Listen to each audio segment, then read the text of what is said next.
Srimad Bhagavatam, second canto, 7th chapter, text 43 to 45. Om Namo Bhagavate Vasudevaya. Om Namo Bhagavate Vasudevaya. Om Namo Bhagavate Vasudevaya. Narayanam Namaskritya Naram Chaiva Narottamam Devim Saraswatim Vyasam Tato Jayamudiraye Nashtu Prayeshu Abhadreshu Vikram Bhagavata Sevaya Bhagavati Uttama Shloke Bhaktir Bhavati Naistiki.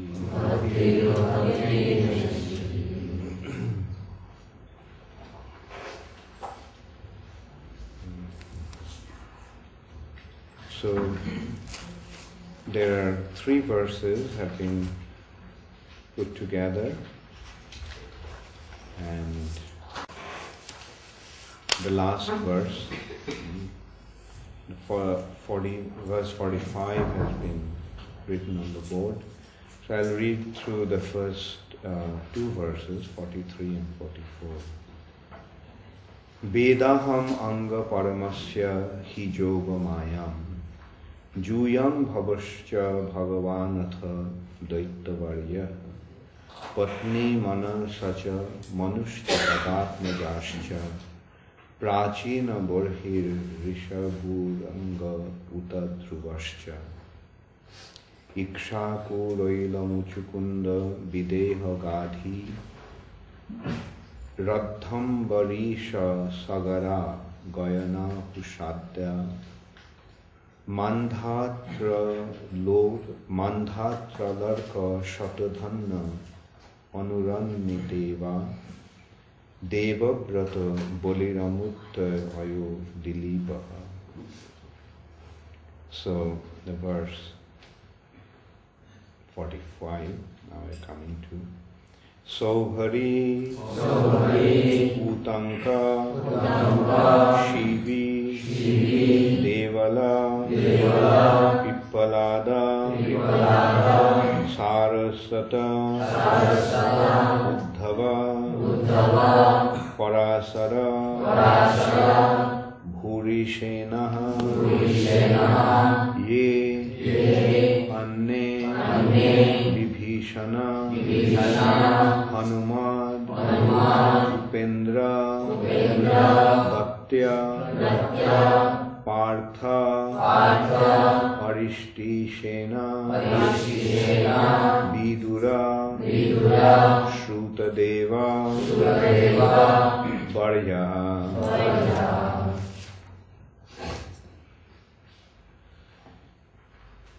Sauharjutanka Shividevala Pippalada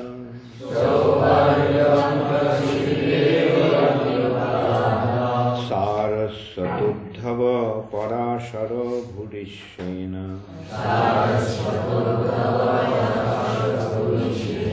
Yene Vibhishana Hanumadu Upendra Dattya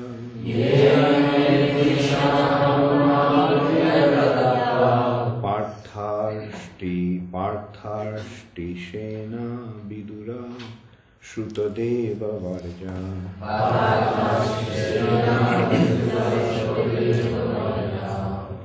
Shobharjutanka Shividevala Pippalada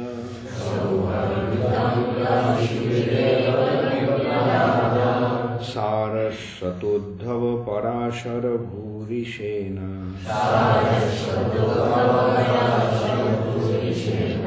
Yenne Vibhishana Hanumad Upendra Dattya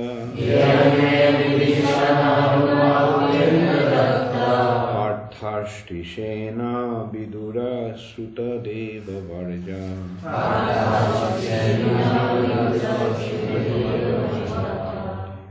Sobharjutam Kashividevala Pipyalada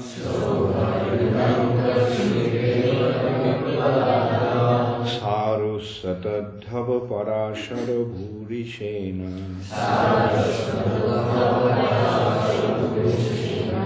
Yenne Vibhishana Hanumadupendra Datya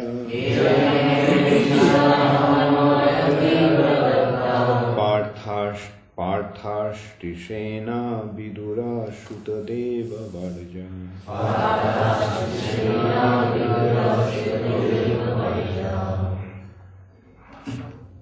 Veda, know it.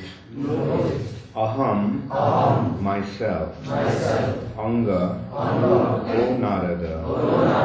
Paramasya, of the Supreme. He, certainly. Yogamayam, potency. Yuyam, yourself. Bhava, Shiva. Cha, and Bhagavan, the great demigod.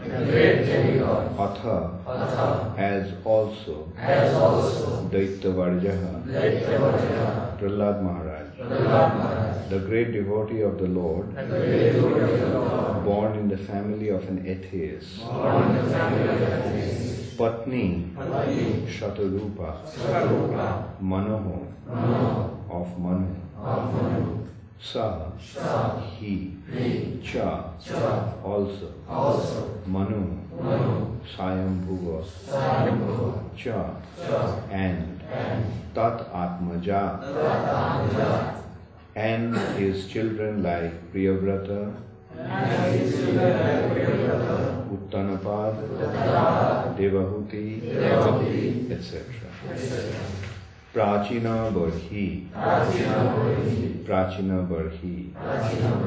Ribhu, Anga, Uta, even, Dhruva, Cha, and Ikshaku, Oila, Muchukunda,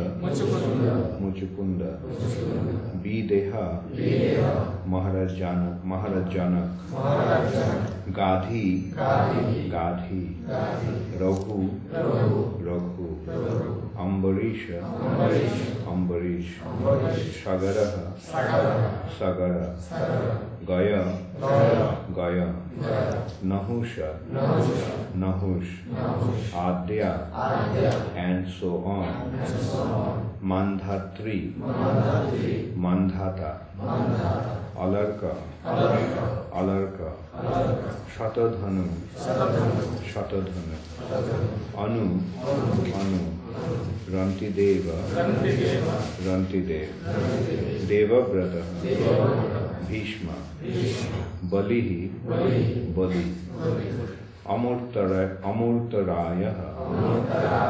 Amurtaraya, Dilip, Shobhari, Utanka, Shibi, Devala, Pippalada, Saraswata, Uddhav, Parashara, Bhurishena, Ye, those who, Anne, others, Vibhishan, Hanuman, Upendra Dattaya, Shukadev Goswami, Partha, Arjun, Arishtashena, Vidura, Shrutadeva, Varja, the foremost. Translation by His Divine Grace, Srila Prabhupada.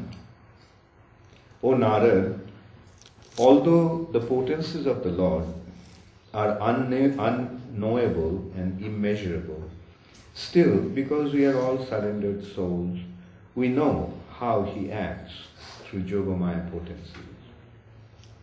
And similarly, the potencies of the Lord are also known to the all-powerful Shiva, the great king of the atheist family, namely Prahlad Maharaj, Swayambhuva Manu, his wife Satarupa, his sons and daughters like Priyavrata, Uttanapad, Akuti, Devakuti and Prashruti, Prachina Barhi, Ribhu, Anga, the father of Bena, Maharaj Dhruva, Ikshaku, Oila, Muchukanda, Maharaj Janak, Gadhi, Raghu, Ambarish, Sagar, Goy, Nahush, Mandhata, Alarka, Shatadhanne, Anu, Rantidev, Bhishma, Bali, Amartaraya, Dilip, Shobhari, Utanka, Shibi, Deval, Pippalada, Saraswata, Uddhav, Parashar, Bhurishena, Vibhishan, Hanuman, Sukadev Goswami, Arjun, Arishtashen, Vidura, Shrutadeva, etc. So,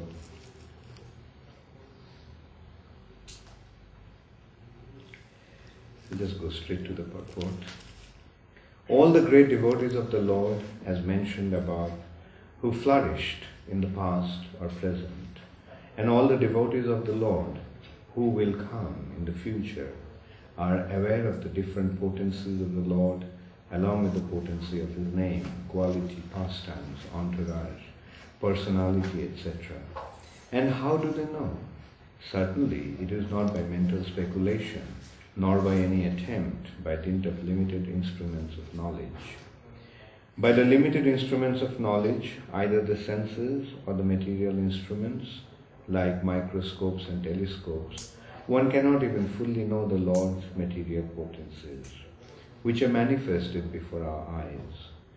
For example, there are many millions and billions of planets, far, far beyond the scientist's calculation. But these are only the manifestations of the Lord's material energy. What can the scientists hope to know of the spiritual potency of the Lord by such material efforts?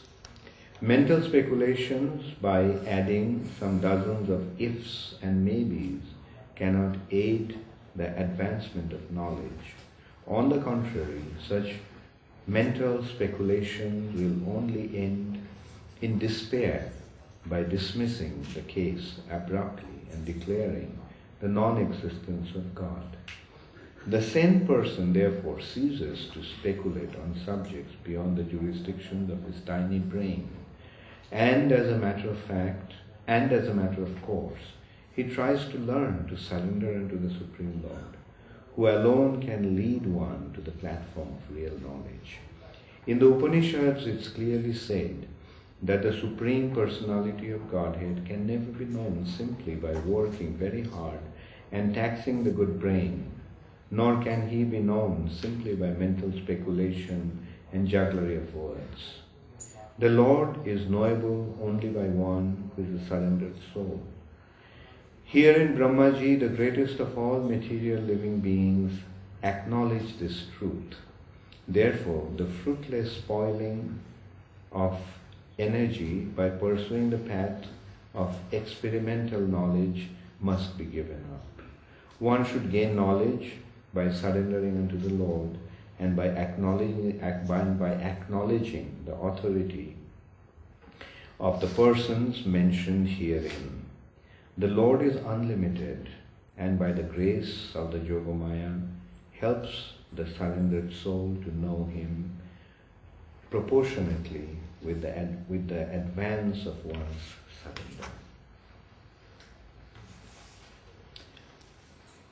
Om Ajnanatirandhasya Jnananjana Shalakaya Chakshurunmilitam Yenam Tasmai Shri Gurave Shri Chaitanya Manobhishtam Sthapitam Yena Bhutale Swayam Rupa Kadamaikam Dadati Swavadantikam Vandeham Shri Guru Shri Yuta Padakam Shri Gurun Vaishnavanscha Shri Rupam Sagrajatam Sahasana Raghunathan Vitam Tam Sajivam Sadvaitam Savadhutam Parijana Sahitam Krishna Chaitanya Devam Shri Radha Krishna Padan Sahasana Lalita Shri Vishakhanitanscha He Krishna Karuna Sindhu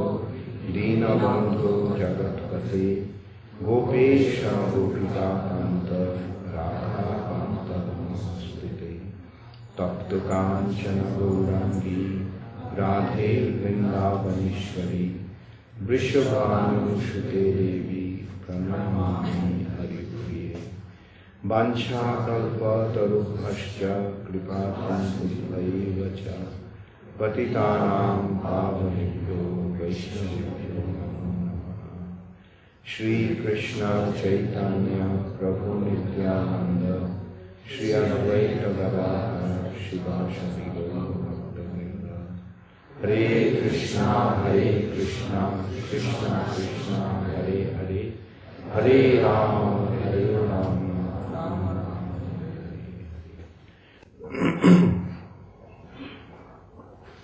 Hare Krishna. O Narada, although the potencies of the Lord are unknowable and immeasurable, still, because we are all surrendered souls, we know Him. We know how He acts through Yogamaya potencies. And similarly, the potencies of the Lord are also known to the all-powerful Shiva.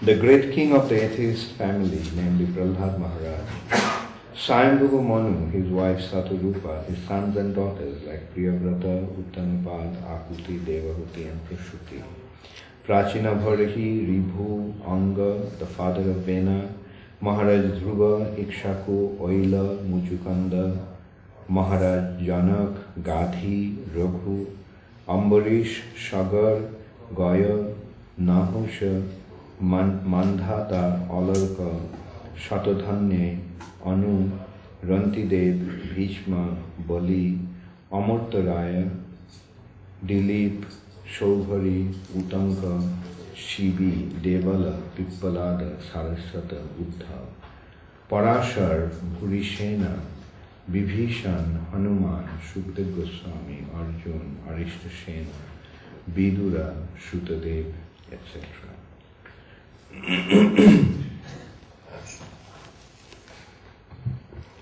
So, Brahma described about the scheduled incarnations, different incarnations of the Lord to Narad Muni in order to establish the supreme position of that supreme personality. And after describing that here, he is actually pointing out. First he pointed out that we know Him. You and I know Him, although He is unknowable and immeasurable, because we are surrendered souls. Those who are surrendered to the Lord, only they can understand Him. Otherwise, He is inconceivable. He is beyond our mental speculation, He is beyond our sense perception, He is beyond our intellectual grasp. This point has been established time and time again in the Vedic scriptures. He has been described as Adhokshaja, beyond our sense perception. Adhokshaja is beyond our sense perception. So if he is beyond our sense perception, it's impossible for us to know Him, grasp Him, see Him, or conceive of Him, perceive Him. It's impossible. he has been pointed out, he is Adhokshaja. It has been pointed out that he is beyond our, not only sense perception, he is beyond our mental speculation. He is beyond our intellectual perception. So we are limited as living entities. Our knowledge is only to the extent of our sense perception. Things that we can see, we know. Things that we do not see, we cannot possibly know about it. Things that we can touch, we can know. Somebody may be blind, but if by touch he can know. By smell, we can know something. By taste, we can know something. By hearing, we can know something. But the Supreme Personality of Godhead is beyond that. It's beyond that. So how can then we know Him? And Brahmaji is revealing that secret to Narada. How can we know Him? We can know Him only through our surrender. Surrender. Pranipatena. We can, when we surrender unto Him, Bhakti Vinod Thakur is saying, Sharango Sharanagati Hoibe Jaha. When one becomes surrendered through the sixfold aspects of surrender, then he can know Him. Not by any other means. And how is it possible to know Him through our surrender? Because when we surrender, then He reveals Himself to us. In this respect, Prabhupada gives a very wonderful example that in the middle of the night, no matter how much we try, we can use all the facilities of this world, we can try to expand our sense perceptions to any extent, we will not be able to see the sun. It's not possible to see the sun. But when the sun comes up, and if our eyes are open, yes, we see the sun. Similarly, Krishna, when He appears, then only we can perceive Him, not otherwise. And in order to confirm that point, Brahma is saying that there are so many people who have seen Him, who have understood Him, who has known Him, although He is inconceivable and immeasurable. Although He is unknowable, one can know Him. Although He is inconceivable, He can be conceived. And although He is immeasurable, still we can perceive Him with our limited perceptions. How? When He Himself manifests Himself. And it's not just some sort of speculation or imaginary concept. It's pointed out that it is others knew. They accepted, and they are not fools. He is giving a list of people, great kings, great sages, exalted demigods, like Lord Shiva. He is not only a Deva, but he is the Mahadeva, the greatest of all the Devas, Mahadeva. He starts off with Mahadeva. Brahma is telling that Lord Shiva knows. I know. Brahma is another greatest of all the demigods. Of course, his position is below Lord Shiva. Brahma is narrating himself. And who are these personalities? Prahlad Maharaj, a demon born in a demoniac family, but he knew the Lord. And he is mentioning other personalities like Swayambhuva Manu, his wife Satarupa, his sons and daughters, like Priyavrata, Uttanapad, Akuti, Prasuti and Devahuti, his 3 daughters. Then Prachina Barhi, the father of the Prachetas, Ribhu, then Anga, the father of Vena, and Maharaj, Dhruva Maharaj, Ikshaku, Aila, Muchukanda, Janak, Maharaj Janak, Gadhi, Raghu, Ambarish, Shagar, Gaya, Nahush, Mandhata, Alarka, Shatathanna, Anu, Rantidev. These are all great kings, powerful kings who ruled over the entire planet. Bhishma, Boli Maharaj, another personality, was born in a Divaniya family, in the Daitya family. Then Amarta Rai, Dilip, Shaubhari, and another great sage. Then Utanka, Shibi, another very, very great personality, well known for his charitable nature.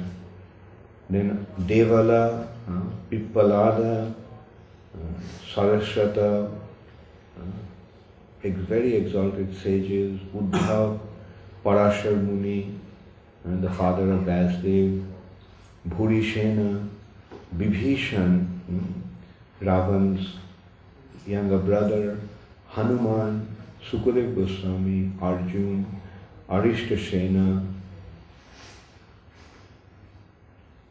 Ashtishena, not Arishtasena, Ashtishena, and Bidur, Shrutadev, etc.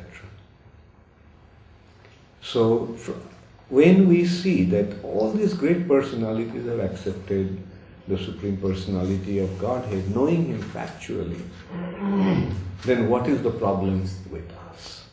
That should be our consideration. General tendency of living entities is Mahajana Janagata Sapanta. Mahajana, whatever the great personalities do, common people must follow. So these are the great personalities and we must follow them. Doesn't matter, in today's world there are very few great personalities. But still in today's world also we see the great personalities. There had been great personalities like Srila Prabhupada, Bhakti Siddhanta Saraswati Thakur, another line of personalities who are extremely exalted personalities. They have accepted. Now the question is, should we follow these great personalities or should we just follow some riffraffs? In today's world, people are actually following the riffraffs. People are recognized for their greatness. Why? Because they are big movie stars, or because they are celebrated beauties, or because they are powerful politicians. That is the unfortunate state of affairs in this age of Kali. These are not great people, these are just riffraffs. Somehow they have got some recognition. They may be good people, not that they are all bad people. But they are not the great exalted personalities like these Mahajans. They are not Mahajans, they are not Mahatmas.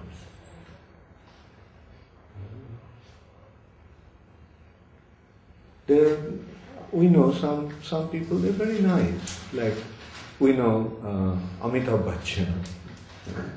He's a good person, very nice person basically. His wife, Jaya, is a very, very pious lady. Very nice. These are nice people, but they do not know Krishna. They can't show us the way to the spiritual life. They can't lead us beyond this material nature. Or Bill Gates, another nice and generous person, charitable person. But unfortunately, today, those who are recognized as being great, they are not spiritually enlightened personalities. Even in the spiritual field, those who are recognized as great personalities, we see that most of them are in ignorance. They're impersonalists. They themselves are bewildered. Most of them don't accept that God is a person. They think that ultimately it is Brahman and all the forms are just some imaginary concepts. Or at the most, they think that when Brahman is influenced by the mode of goodness, he is God. So there is such a confusion. But what should we do? What should those who are serious about their lives should do? For us, we must recognize that we have been very, very fortunate. We came across Srila Prabhupada's teachings and we have accepted Srila Prabhupada's teachings. That's a good fortune. We accepted Srila Prabhupada's teachings, and as a result of that we became exposed to the spiritual wisdom. That is our good fortune, and we have accepted it. Not only we have been exposed, but we have accepted it. That's why we are here. We have accepted Srila Prabhupada's teachings. We recognize that yes, this is the real sensible thing. And this is the path we must follow. And as a result of that, what happened? We have given up everything and we have come to ISKCON. We have committed ourselves to this movement. We have tried to mold our lives according to the teachings of Srila Prabhupada. That's a good fortune. And one thing, as we are becoming more and more acquainted with the teachings, we are becoming more and more convinced. Yes, this makes sense. Why should we read verses like this and naturally we question, why shouldn't we accept what all these great personalities have accepted? Why shouldn't we? Like, who can be greater than Lord Shiva? Who can be greater than Lord Brahma? Among us, who is greater than Narad Muni? So these are all the great personalities. All these great personalities. And then there is a series of kings. They're not ordinary kings. Ikshaku, Raghu, then great sages like Ashit Devala, Udanka, Shibi, king like Shibi, personalities like Arjun, personalities like Vibhishan. They're coming from all different backgrounds. Not that they're all the sages who are accepting Krishna as the supreme. There is the multifarious background. And there are personalities who are coming from the demoniac family, like Prahlad Maharaj, Bali Maharaj, Vibhishan. They are generally by nature, they are atheistic. But they're coming, although they appeared in the atheistic family, they have accepted Krishna. They are great kings, there are galores of kings. And then Manu, the forefathers of mankind. Manu, Shatayupa, his sons, Priyavrata, Uttanapad. His daughters, Akuti, Devahuti and Prashuti. Then kings like Prachina Barhi, who was involved in Karma Kanda before. But by coming in contact with Narad Muni, he became a great devotee of the Lord. Then Ribhu, Anga, the father of Bena. Bena was a tyrant, so much so that the sages have cursed him to death. But his father, Anga, was a great personality. And then Bena's son, Prithu, was another great personality, an incarnation of the Lord. Dhruva Maharaj, Ikshaku, from whom Lord Ramchandra's dynasty, the Raghu Vamsa, have come. Ikshaku's descendant was Raghu. Oila, Muchukanda, Maharaj Janak, Gadhi, Raghu, Ambarish, Sagar, Gaya, Nahush, Mandhata, Alarka, Shatadhanna, Anu, Rantidev, Bhishma, Bali, Amuttaraya. So these are all great personalities, great Kshatriya personalities, warriors. They are not so much absorbed in intellectual studies. They are great sages, great warriors. But still they have seen the Lord. And although the Lord is inconceivable, although the Lord is unknowable, although the Lord is immeasurable, but they have known Him. How? Through the simple process of surrender. So the process is given here. Just surrender. You come across the descriptions in the scriptures, accept those descriptions with faith and surrender unto Him, and just use your hearing faculty. Shravanam, just hear. Not mundane discussions, but hear with submission the narrations of the scriptures. Then the rest will happen. Dibbogyan, the transcendental knowledge, will be revealed in the heart, within the heart. Dibbogyan, Hriday Prakashita. So the process is very, very simple. And it works. Here we are getting the descriptions of so many personalities. There is another instance when it has been described that Jamraj himself is describing that we are 12 Mahajans. Swayambhur, Narada, Sambhu, Kapila, Kumara, Manu, Prahlada, Janaka, Bhishma, Vaiyashaki, Bali and Jamraj. So these are the 12 Mahajans. And Mahajano Janagata Sapantha. The path is to follow the footsteps of the Mahajans. So if we follow the footsteps of the Mahajans, we will also derive the same benefit. And it's not that only these 12 are these Mahajans. Whoever follows their path also becomes a Mahajan. Who is a Mahajan? Who is a Mahatma? The description of Mahatma has been given by Krishna himself. Mahatmanastu man partha daiving prakritim ashrita.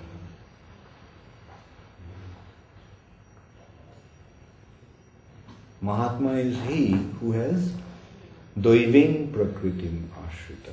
Mam daiving prakritim ashrita. My daivi prakriti, divine nature. That means who has accepted my divine spiritual nature, Yogamaya. Daiving prakriti ashrita. Para prakriti. Accepting of para prakriti means, daivi prakriti means one who has accepted the supremacy of the Supreme Personality of Godhead and His inconceivable potency and ability. Our para-prakriti, the inferior nature, the characteristic of the inferior nature is that we accept everything on the basis of our falsehood. If I can't understand, if I can't see, I don't accept it. I am the center. If I don't hear, if I don't see, I don't believe. If I can't accept it, if we can't analyze it with my intellect, I don't accept it. How can it be? How can it be? That is our way of looking at it. How can a boy, 7-year-old boy, lift a mountain with his left hand and kept it holding on his little finger for 7 days? How can it be? That is the Jada Prakriti Mashrita or Para Prakriti Mashrita.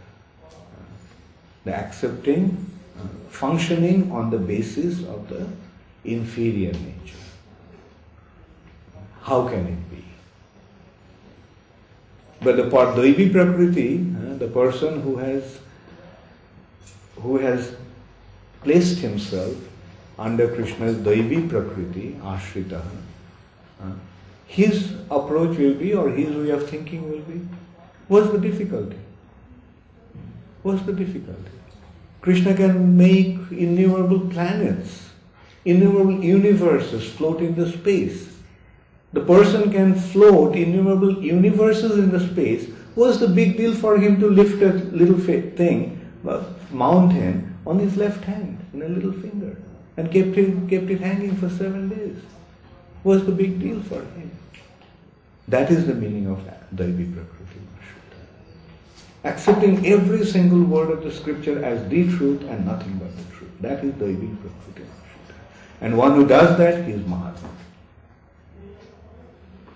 But those who don't do that, they are Duratmas. There are two types of individuals, Mahatmas and Duratmas. Now the question is whether we'll become a Duratma or whether we'll become a Mahatma. In ISKCON we have come to become Mahatmas. Therefore our business is to accept everything that has been presented in the scripture as the truth and nothing but the truth. And there will be tests of our faith. There will be tests of our faith. Let's see how much is your belief, how much is your faith, how convinced you are about this. Time and time again there will be questions. Time and time again will be subjected to this kind of tests. Like the 5th canto of Srimad Bhagavatam is a wonderful example of that. Try to analyze this 5th canto, the description of the universe, it blows your mind. And the atheistic person will think that how is it possible? It's just some incoherent blabbering. That's how they will take it. Incoherent, unfounded descriptions. It doesn't tally. At one place they are saying this and the other place they are saying this. Bhagavatam will put us through different tests like that. And that will be the test of our faith. Do you believe? And what should be our approach? Yes, I do. I may not be able to understand it, but I believe. Since it has been presented in the scriptures, I believe. I don't have any question. I don't have any doubt. And here also the same question comes. Brahma is just telling Narad Muni, when? At the beginning of creation. Practically at the beginning of creation. Narad Muni is asking his father, please tell me. Narad Muni is one of the first offsprings of Brahma. The first being, the first created being, Brahma's first 4 children are the 4 Kumars, and the next are these 10 sons. 9 Prajapatis and youngest one, Narad. And Narad didn't know. So he's asking his father, Father, please tell me. I was thinking that you are the greatest. But please tell me who is the greatest. And Brahma is describing. But then, at this point, we are saying Brahma is naming all these kings who are actually quite recent. Many of them are quite recent. Arjuna is only 5,000 years ago. Bhishma Dev is similar. So about 5,000 years ago. And at the beginning of creation, Brahma is telling, okay, these are the people those who accept. Bewildering. And what should be our question? Well, that is the problem with the academics.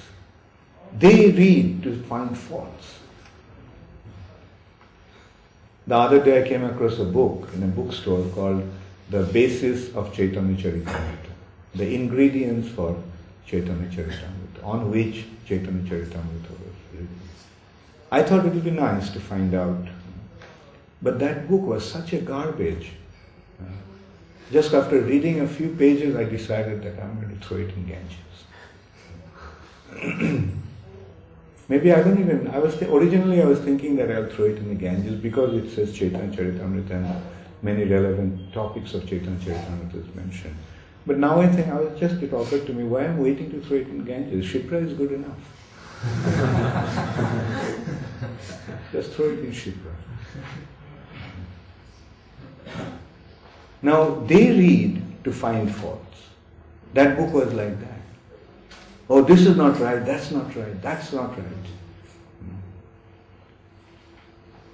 Like an ordinary person will think, what's this? Isn't it incoherent? In one hand, Narad Muni is just getting acquainted with the knowledge. But here are personalities who actually became enlightened by coming in contact with Narad Muni. So Narad Muni didn't receive the knowledge and Brahma is telling that these are the personalities who have accepted it. How do we adjust it? How do we reconcile it? We can't.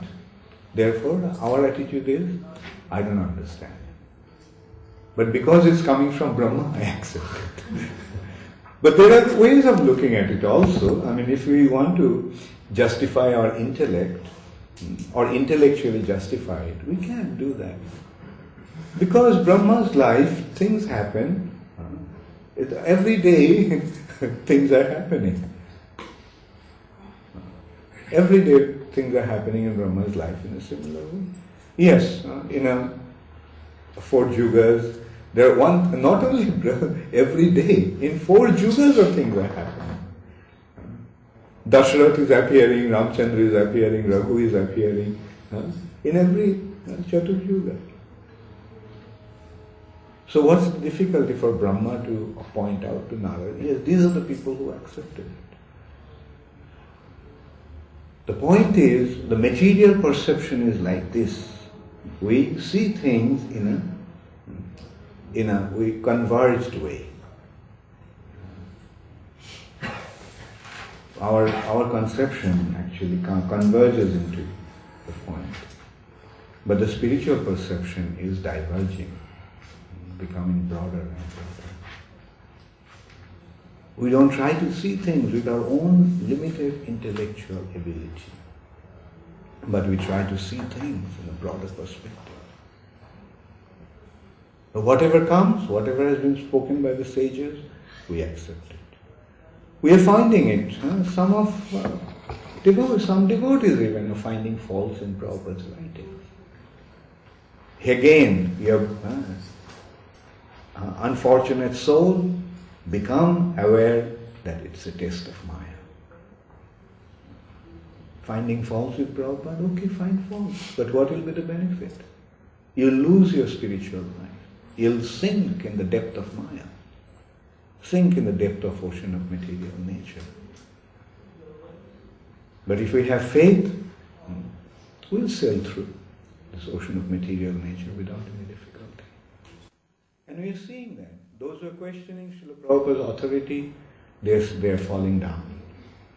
Those who are accepting Srila Prabhupada's authority with full faith, they're sailing across. They're advancing in the spiritual life without any hindrance. So this is the process. Just surrender. Have faith in your authority. Have faith in the previous acharyas. Have faith in the scriptures. Everything will be all right.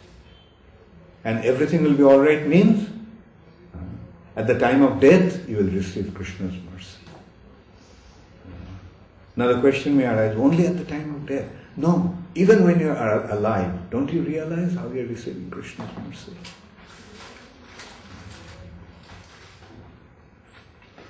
At every step we can perceive it, we can feel it, we can experience it. And how we are receiving Krishna's mercy, Prabhupada's mercy, and the mercy of all the great devotees. This is the reality. Thank you very much. All glories to Srila Prabhupada. Gaur Premanande Hari Hari. Does anybody have any question or comment? Yes, Chandrasekhar. Some individuals have great faith in what they call common sense. They could even quote our own acharyas like Bhakti Charu saying, should man from common sense depart. So, what do we tell them when they... Okay, the common sense. But the question is whether the common sense is materially motivated or spiritually motivated. Isn't common sense, I mean, playing devil's advocate, isn't common sense No, common sense can be two types. Common sense is, I am seeing that this is a glass and the glass is inert. The glass cannot move, right? By itself. That's common sense. Right? But another common sense is, in the spiritual sky, the glass was thinking, why I have to wait for Krishna to pick me up? So he just flies up to Krishna's mouth and pours nectar into Krishna's mouth. So the point is that we can accept another common sense is Krishna is the supreme independent personality and his reality is spiritual, and that spiritual reality does not abide by the law of material nature. There it functions in its spiritual perspective. Another common sense is, I'll give you another common sense. Did anybody make your watch? The watch that you're wearing, did somebody make it? The shirt that you're wearing, did somebody make it? This room, did somebody make it? This building, did somebody make it? This universe, somebody made it? Who is he? Although I cannot see him, he is there. That's common sense. So that is the real common sense. That there is a somebody who is controlling everything. Without proper control, does things happen by itself? Does anything work in a systematic and rational way without somebody's control? No. This material nature we see, everything is happening in such a wonderful order. Is somebody controlling it? Who is that somebody? If he is controlling the entire material nature, he is controlling me also. So let me surrender to him. That's common sense. Okay, what's your common sense? Specifically thinking of things such as dates that are mentioned in our scriptures and measurements. These things so-called depart from common sense of modern scientific observations. That's what I'm saying. That's material common sense. But there is a spiritual common sense. There is a way to look at it. Like if some ant comes and tells some ants, there is a mountain called Mount Everest. Or the other day you're giving the example of Mr. Frog. Right? Here in the ocean, the frog of the well. Anyway, to go back to that ant. Now, if you tell the ant that the height of Mount Everest is 29,000 feet, the ant who knows that the biggest mountain is this anthill, the height of about 2 feet, and when you tell him 29,000 feet, ant will say, come on, give me a break. Right? So let's recognize that we are nothing but like a bunch of ants. There are far greater individuals with far greater perceptions. And there are reality that is far greater than this one, that the anthill that we are living in. Then what happens? We naturally accept. But yes, it's possible. And common sense is, why these great personalities lie? In the scripture, why should Vedavasa lie? Why should he give us some wrong information? Why? That's common sense. Alright? So, the man from his common sense depart. No. Yeah, he should depart from his mundane common sense. That doesn't make any sense to begin with. And accept the common sense of absolute reality. Yes. Maharaj, when Krishna discusses with Sri Uddhava, he quotes the conversation between the Avadhuta Brahmana and King Yadu. And so many of those elements mentioned there are spiritual common sense, like Pingala, who realizes this is ridiculous, this is a ridiculous life I'm living. Let me just give it up and surrender to the Lord and look at the results she obtains by using her common sense. Yeah, very good point. Yeah. So when one comes to his senses, that is common sense. Yes.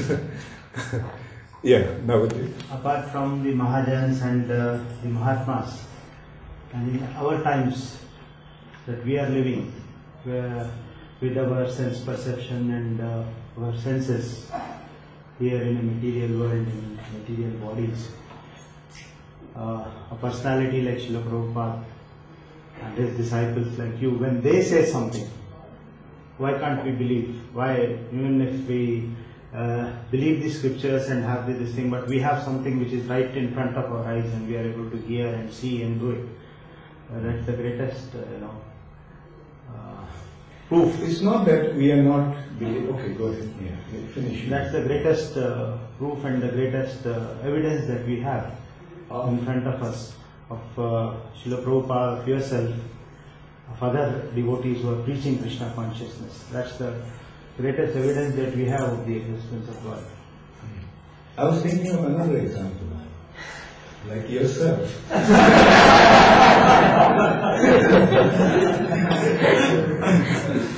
Left your business, left everything, just moved into Ujjain with your family.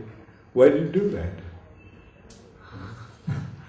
Just realized that I should serve the Lord, and that's the greatest thing. That's so you're also another Mahatma.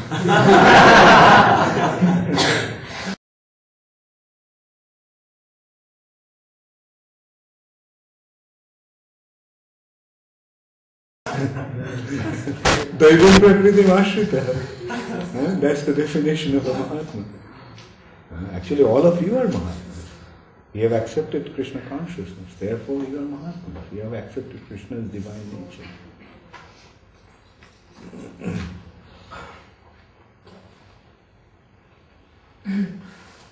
Guru Maharaj, in order to establish the point that Krishna cannot be perceived through our senses, there are two different types of explanations given. One is that Krishna is abhokshaya, as you often say, and the other is that our senses are defective. We have these four defects that are explained, and therefore even there are so many radiations that we cannot see and like that. So are these two different explanations are somehow?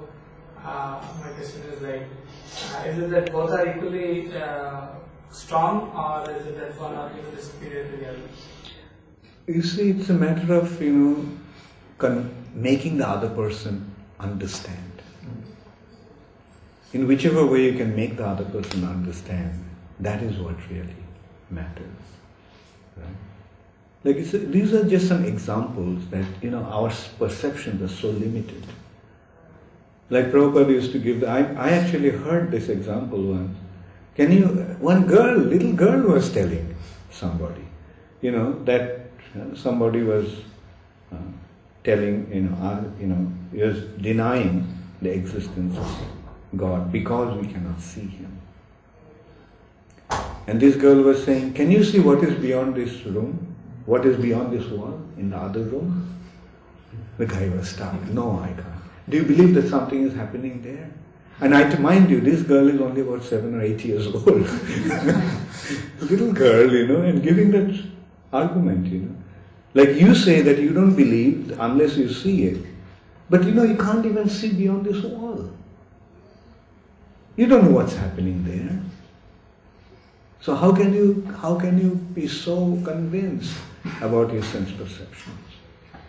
And Prabhupada gave another example that the things that are closest to our eyes we cannot see it. So how can you trust your eyes? The closest is to your eyelids. What is closest to your eyes? Your eyelids. Can you see your eyelids? Can you see your eyelashes? So this is your ability of your perception. Not to speak of the farthest things that are beyond our limitations of our perception. But things are so close to our eyes we can't even see that. And you say, I don't believe unless I see.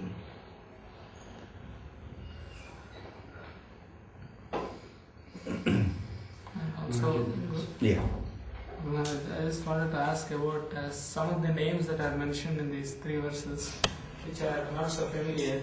If we could sometime discuss about them. Good point, actually. I myself was thinking that.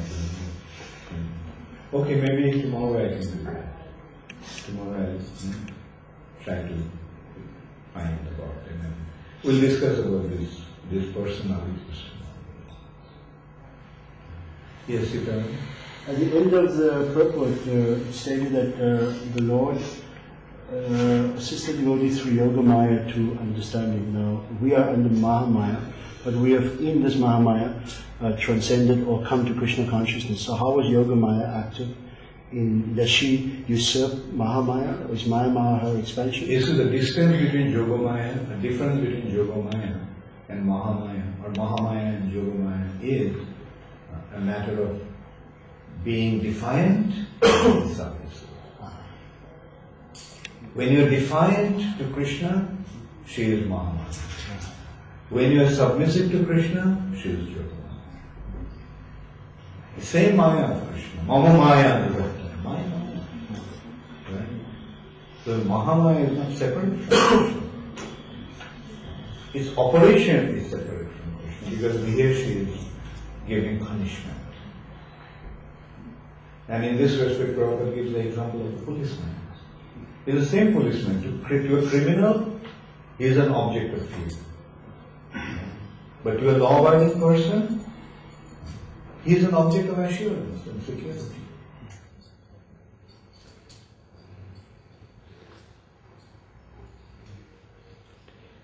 Okay, thank you all very much. All glories to... Do you have a question? Yes, sir. Does it happen that we believe in what is written in religious book when we are in Sattva Guna, and a little when we are in Tama Guna, and not in Rajo Guna? Not really, no. Like, you see, the kings, great kings of India in the past, they had been in mode of passion. Right? The kings, Kshatriyas, are in a mode of passion. But they accepted. Right? It is not that those who are in a mode of passion, they don't. But those who are in ignorance, they cannot. Because they are in ignorance, they cannot. But those who are in the mode of passion, if they are directed properly, like a king, the king had a guru, right? King had his ministers. They are Brahmanas. The king basically accepted that Krishna is the Supreme Personality of Godhead. Ramchandra is the Supreme Personality of Godhead. Narayan is the Supreme Personality of Godhead. They accepted that. They may not be spending their time in discussing about the scriptures, but that basic acceptance was there in the heart. And they knew that the Brahmanas, they are the exponents about the knowledge of the spiritual reality. And they accepted their guidance. Oh, the Brahmana said that I should act like this, I should act like this. So that is the difference between a real Kshatriya king and a demoniac Kshatriya king. The demoniac Kshatriya king did not accept the teachings of the Brahmanas. But in the Vedic time we see that even the demoniac Kshatriyas accepted the Brahmanical order. Like for example, the demoniac people had their guru, who is a Brahmana, Sukracharya. But what Sukracharya was teaching them? How to enjoy the material nature. But for the devotee kings, the gurus were like Vasishta and Garga Muni and such personalities. And they always taught them, surrender to Krishna and act as his representative. As a king, they were simply the representatives of the Supreme Personality of God. They didn't think that my kingdom belongs to me. They knew that this kingdom belongs to the Lord and I am simply his caretaker. On his behalf, I am maintaining the dharma in this piece of land. Okay, thank you, Hare Krishna. What do you do? What's your... I'm working in Instagram. Okay, yeah, right, very good. Do you find these classes are beneficial? Very good. Yeah, I can see that you're coming every day. Thank you very much. Thank you. And if you have any question, please feel free to ask. Hare Krishna. And the devotees, please make sure that he gets some prasad when he comes.